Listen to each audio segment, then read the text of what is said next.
See. Let us know when you guys come in. We are doing a live show today, and we're going to talk about a story that's pretty big. I think what we don't want is for the story to get swept under the rug. And it kind of was discovered when a cop kind of offed himself. And so a lot of stuff came to light. And we have Susan Bassi that knows a lot about the story, and we're working on some things to put a lot of information together to make this into a documentary. So many of you guys know who Susan Bassi is, and we also have Rights Crispy, who's going to be covering some of the story that takes place in Florida as well. The story originates out of Santa Clara County. Susan Bassi, welcome. Rights Crispy, welcome. Do you guys want to get going so I can start bringing some screenshots on screen so we can talk about the news article? Thanks for having us, and thanks, Susan Bassi, for bringing us this great story. It's not a great story, but it's an important story. Thank you.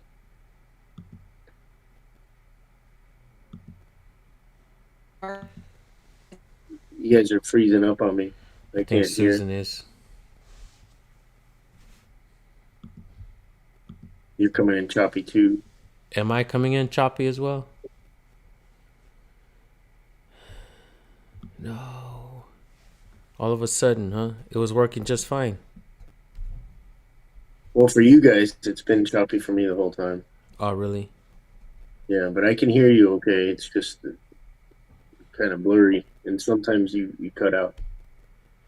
Well, Sorry to everyone watching. This is the first time doing live on this platform, and I'm on my phone instead of. I think that's what's wrong with Susan too. She's on her phone. well, let's hope it clears up a little bit so we can talk about the story. And Yeah, so we don't. basically, we have a very important story about a young girl who, unfortunately, at a young age, was um, to use words that we can use here, passed around uh, over a dozen agencies in the Bay Area in California. And right when she was about to No testify against kidding. them, another agency stuck their foot in and spent thousands of dollars to put her in What's rehab here in Florida, all the way across the country, and shut her up. And then she was set up with an attorney who accepted a very low settlement for her. She was suing for 66 million, and she got just under a million. And Susan is the expert on this. I'm going to defer. She's back, so can you guys welcome hear back. me now? Because Yes. okay, so David, I heard you talk about that it was a police officer unliving himself that kind of triggered this, and so really this goes back to SB 1421, which is how I met with you because SB 1421 passed in 2019, and it said that the public has a right to know about police officers who engage in excessive force, police officers who are dishonest, meaning they might lie in court and get somebody convicted. But the third one is police officers who are involved in sexual misconduct, whether it's harassing somebody on the in the department, whether it is harassing somebody like Celeste Guap, or just even outside of their office, because police officers are supposed to conduct themselves a certain way on and off the job. And so those records in 2019 got released, and it was kind of like WikiLeaks leaks. All the reporters got it. But what was interesting is all the reporters that had reported on the Celeste Guap case, which there was a lot of reporting. If you Google it, her real name is Jasmine Asvelin, and but we go by using Celeste Guap. And if you look at all the reporting that was done, the ABC, NBC, Cron, Fox News, everybody was on it. And there's a good little nonprofit known as Oakland Side, and they did a little reporting on it. But everybody was stuck. All the reporters were stuck on the fact that Richmond police, while all these investigations were going on criminally and while her testimony was needed, Richmond police sent her away to, said they were sending her away, and that the state victim compensation fund was going to be responsible for paying for it. And that's what they told all the reporters, and the reporters bought it. The district attorney in Contra Costa backed that up. The Alameda County DA wasn't really upset with how the that her main witness, and it was Nancy O'Malley at the time, she wasn't even upset that her main witness had disappeared. And that had been the story until SB 1421. And it was actually one of my best researchers found one email, that's it, one email that was sent in 2016 by the Santa Clara County District Attorney's Victim Services Department. So there were two claims processors, and their jobs are, when people are victims of crimes, we give them services. We provide them maybe lost income. We provide them with therapy, maybe if they need security cameras. So these people, their job was to process the claims. But what they did was they took it upon themselves to work with Richmond police to coordinate the facility and to ship her all the way to Florida. And there is no excuse in any law, in any procedure, to justify shipping a victim of sexual exploitation involving police officers 3,000 miles away. That's past Yeah. every facility in California and every state in between.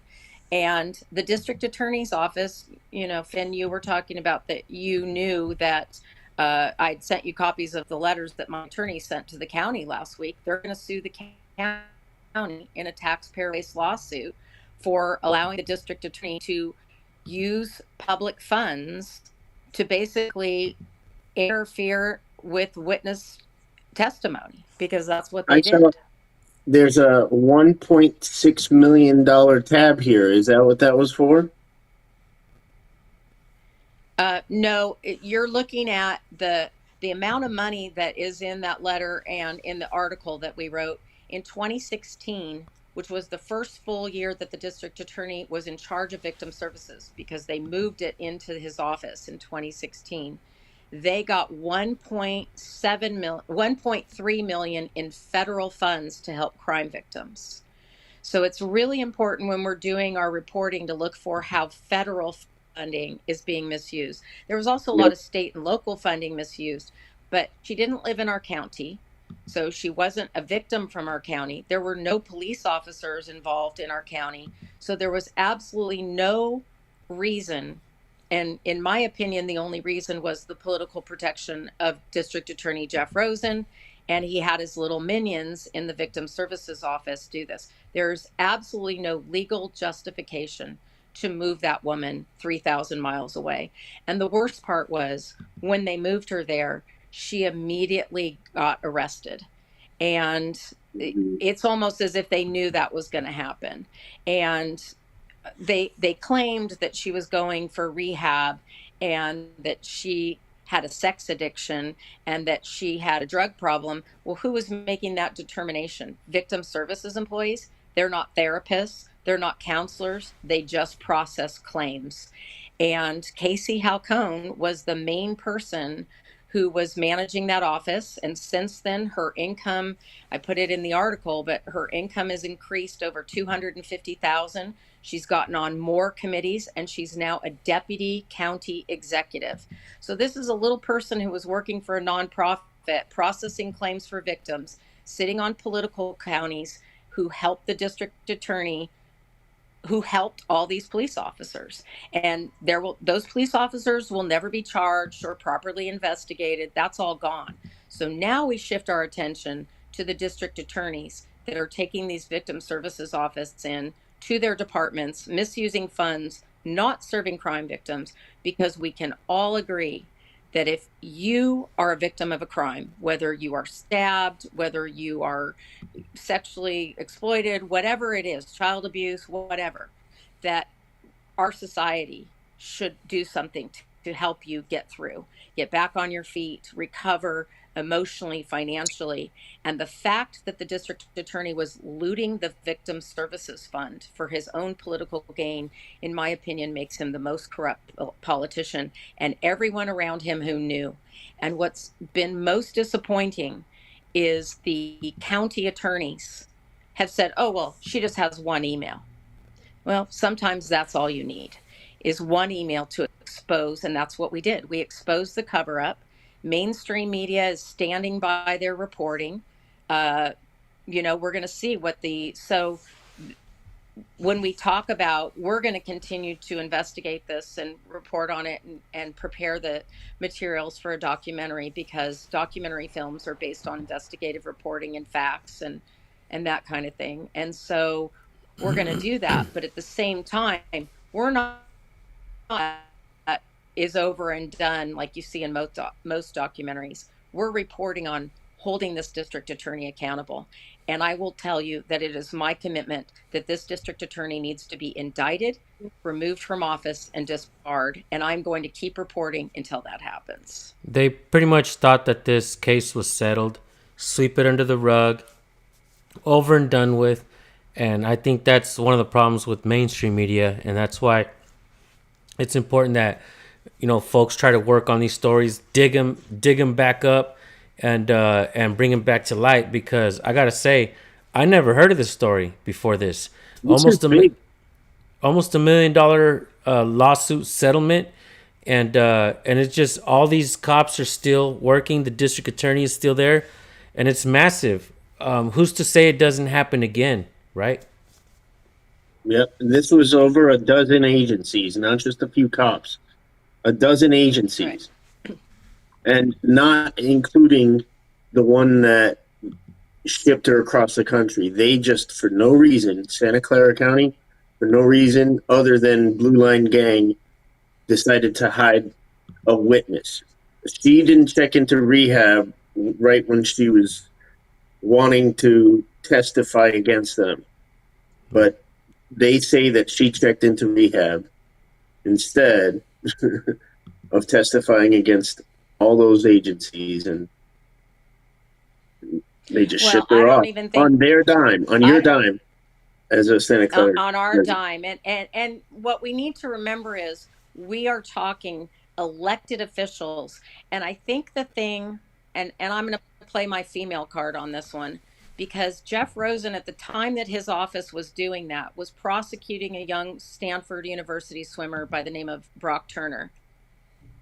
Oh boy. And the Me Too movement was ramping up. And so when you look at Jeff Rosen and him and all of his prosecutors standing there saying, we defend women, we support women, and politically, really, they used this as a catalyst during the political climate when Trump was first elected in 2016. And for them to stand there as Democrats, Silicon Valley Democrats, and tell women, oh, we support you, and we're gonna prosecute, and we're gonna support you, and we're gonna wrap around you all these court services, when they're shipping this young woman of color who didn't have an education, came from a socioeconomically disadvantaged background, across the country. Every single one of those people should not just be fired, they should be indicted. And if we have to go after the federal money and misuse of that to get some attention, then that's what we're going to do. But we are not going to stop. We are going to use SB 1421, public records requests. We're going to get on the ground. And I'm going to say this. The police officers are behind us. And the other thing is, I had a judge contact me recently. I have several sitting judges who are my confidential sources, and they are appalled that this has happened. And they are appalled that our district attorney is so consumed with his power. This is a DA who is women, and he's done it from a political platform. Can you hear me now? Okay. Yeah. Yeah, no, you're fine. This is a guy who So, has said that you're harassing him because you exposed this and you've been asking him questions on this. And to get out of it, they're trying to hit you with all these false charges. well, let's go specifically to that because I think everybody needs to understand the risks of doing our job. And today, there over the weekend at the Sundance Film Festival, there was a documentary on the Stringer. And I don't know if you remember, but in Vietnam, when the Vietnam War, there is a very famous picture of a young girl running down the street completely naked. And it was really a turning point in the war. And what has come out in this documentary is that it was a stringer, an independent, who took that photograph. And the AP allegedly said it was somebody else and gave credit to somebody else for 50 years. And so the mainstream narrative that they crafted is what has stuck for 50 years. And this little tiny documentary has come along and said that isn't what happened. And it was a Vietnamese stringer he was actually driving, as I understand it, he was driving the mainstream reporters from NBC, and he was the one that took the photograph, and they never gave him credit for it. They stole his work, and they that photograph is one of the most famous photographs from our time. And that's what this is. These reporters didn't do their job. They didn't get the records in 2019. And when I did send it to reporters in 2019, they elected to do nothing. And that is mainly the Mercury News. And they are a hedge fund and they are rooted in that whole culture in Santa Clara County. And so when we talk about why people don't trust the mainstream media, they don't trust the mainstream media because they see out on the street what is happening.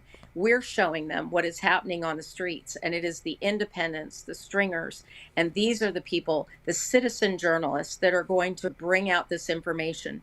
And if mainstream media won't do it, we'll do it. And we'll do it with these documentaries, but we are not stopping until Jeff Rosen is indicted and behind bars. They I always second try that. to go after the whistleblower. And that's what you've Yeah. done. You've been, blowing the lid off of this, and they don't like it. They're trying to silence you. So good luck with Well, everything. I want to go. I want to go over that, and You have a good you guys attorney know that that made a good case in that letter I read. That was very good. Um, so, but go on, yeah, please David, cover. when I met you in 2019, you met Pat Evans, and he's my attorney. And you Yeah, met him when he was doing a taxpayer waste lawsuit. He is now going to do another taxpayer waste lawsuit in Santa Clara County. And that's what that letter was about. He's saying you cannot continue to let Jeff Rosen waste money and harm crime victims the way that you're doing. And what every one of us needs is a good attorney that it will stand up and support our work. And so, just to walk you through the timeline, in 2017, Jeff Rosen arrested me after the police officer broke my hand because I was recording him in a court file room. They could have fixed my hand, they could have apologized, and it would have been over. Instead, they spent $60,000 on my court appointed defense attorney, 70 hearings, and court time. They prosecuted me more than Jeff Rosen has prosecuted child abusers and murderers. And that's what they did first.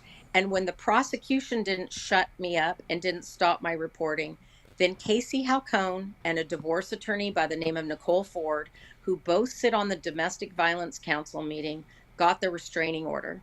And they have spent $1 million, we estimate, keeping that civil harassment order because it keeps me from the county buildings where I do my work, from talking at public meetings to tell the public what is going on.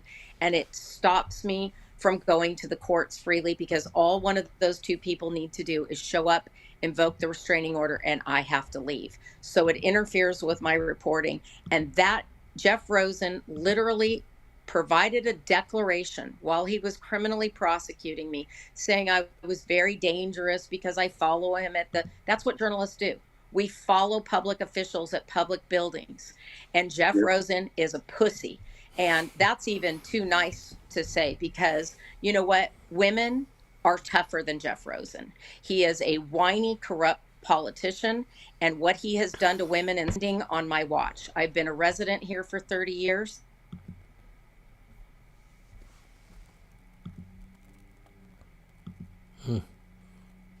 They didn't like what she said or what? About this. Can you hear me? Yeah, you guys are back in. I can. What's up, Johnny Bravo? Okay, sorry. I don't know if I cut out. Susan, You think Hi, you're Johnny back? question. Bravo. Uh, the guy you were just speaking about, is that the guy who was hired as a private judge, or he hired a private judge for his divorce case or something? The one I just did the podcast on today? Oh, I didn't watch the podcast. I know that you had spoken about that in the past. I remember you saying that when you were explaining how private judges work and how rigged it is when of course the outcome is going to be whoever paid for the private judge, and Yeah, didn't he do that in his divorce? no, th- no, this doesn't have anything to do. Jeff Rosen doesn't have anything to do with private judging. He's married. He's actually married to a judge, which makes it even worse. He's married to a judge, and Oh, the fact that these judges have issued these orders to shut me up. To one of the judges that is hearing the case was in my Friday video. Her name is Judge Yvette Pennypacker, and we had our hearing on Friday after I posted that video. And she said, without reading Pat Evans's materials, that she intends to issue a 5-year restraining order, which would. And um, I think um, what about? Let me ask you this, Rice Crispy. On Friday, do you want to try to continue this on Friday Can you night? hear me? Yeah, we can barely sure. hear you. It's buffering pretty bad. Look, my live streams I'll are make the coming. time for this. This is definitely an important story. I'll make the time. Yeah, let's continue this Friday night on the Rice Crispy channel, and we'll keep talking about the story.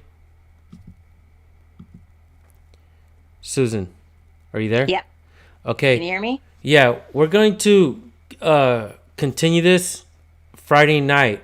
Are you available Friday night, Susan and Rice Crispy? You betcha. Yeah. 6 o'clock. All right, I'm clearing my schedule. I won't be doing anything. I'm not going to be traveling anymore. I've had a really busy couple weeks. We've already postponed this, guys, just so you know, for a while. And we're not going to postpone this story anymore. Actually, as a matter of fact, we're getting it rolling, and we need to try to kind of push this out there because we are kind of on a deadline as well to get as much information for the documentary that we're trying to work on together. So we're going to continue this topic on Friday on the Rice Krispies channel. And maybe we'll try to set Susan up as well so she can start hosting some of these live streams as well. As a matter of fact, you guys look good right now. But all of a Yeah, sudden, thank you. Cleared it up. now I'm saying bye. And now YouTube wants to let us have a good. Any last words, real quick, guys? Do you want to No. carry on? Yeah. I just want to say that this is the team. You guys, it was through you that I learned everything about being able to do this story. This starts with a suicide note of a police officer, the internal affairs investigation, and what everyone here taught me is, oh, we investigate ourselves and we know how that goes.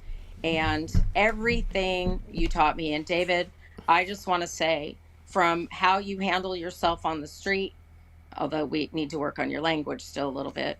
How you handle yourself on the street. I don't. I haven't. I don't know if you saw my live stream on Friday or last week, but when I was at the San Jose Trial Lawyers Association, I live streamed, and they called the police on me, and so I decided I followed all the rules. I kept live streaming. And David, on just for you, the cops asked what my YouTube channel was. I told him, and I asked him if he knew the First Amendment, and he said he did. And I was really proud of him. And, Nice. these are the little things that make a difference. And I want to tell you that, look, I am not one of those people that is, I'm not going to go screaming all cops are bad, all attorneys are bad, all judges are bad. That is not the case. And I have so many police officers that watch, that support, attorneys that watch and support, that judges are watching us.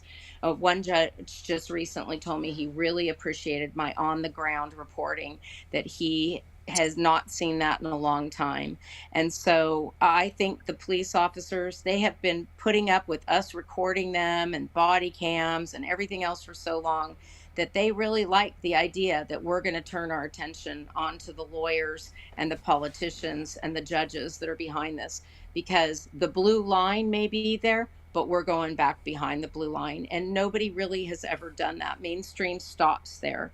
They're very into being polite. And right now, we're going to start reminding judges that they're public officials. And this district attorneys in every county set the culture for policing. They decide if they're going to prosecute police officers. I don't know what's wrong with my phone now.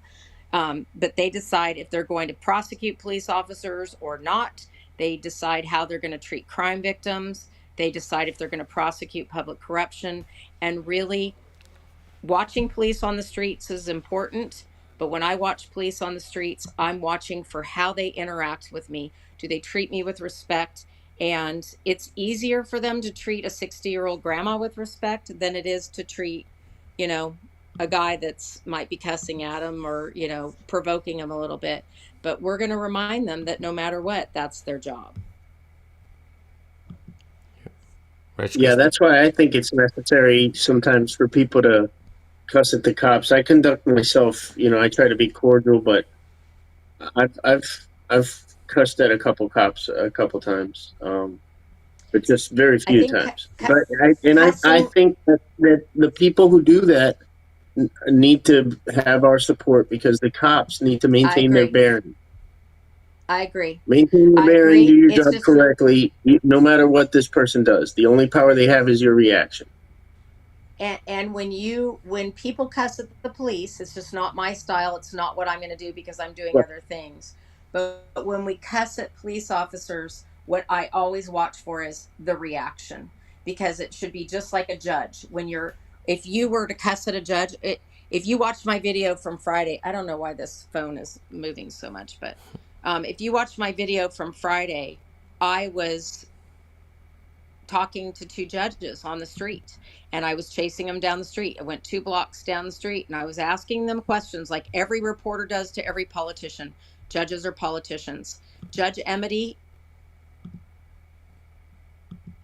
nope, she throws up. could I have sworn at her? Yes, I could have. But I didn't need to, because I got a reaction simply by recording her on a street and she didn't expect it. And it is the police officers that treat the people who are having a mental health crisis, who might be in a hard situation and they're not acting. If you're a victim of a crime, you aren't going to be polite. You aren't going to be on your best behavior. Right? And that's what police officers see every day. And they have to be able to account for that. Very true. So I do understand that cussing at police serves a purpose, but we're now going beyond that purpose, because we're now not stopping on the police. We're stopping on the culture of policing, which exists with district attorneys, judges, and internal affairs. Yeah. You And the guys, unions. I want to thank Susan Bassi and Rice Crispy, and I guess she rose up. But I want to continue this Friday on your channel, and everybody stay tuned. We're going to be working on this story, and we're not going to let it go. We're going to make sure that all the lights are on this. So, Rice Crispy, thank you, bro, for your work and research on the Florida part of this video. You're in that area, so that's kind of how maybe we can all start working together on news stories and agencies. Something happens in another area, we got people all over the United States now that can help. So, Rice Crispy, thank you so much. Susan Bassi, I know you left a little early, probably technical issues, but thank all you guys for tuning in. We're going to follow this up Friday night on the Rice Crispy channel, and I'll be there as well. I'll see you all there. Thank you, brother. Thank you, bro, and thanks to everybody who's watching now and in the future. Cool. All right, guys. Good night.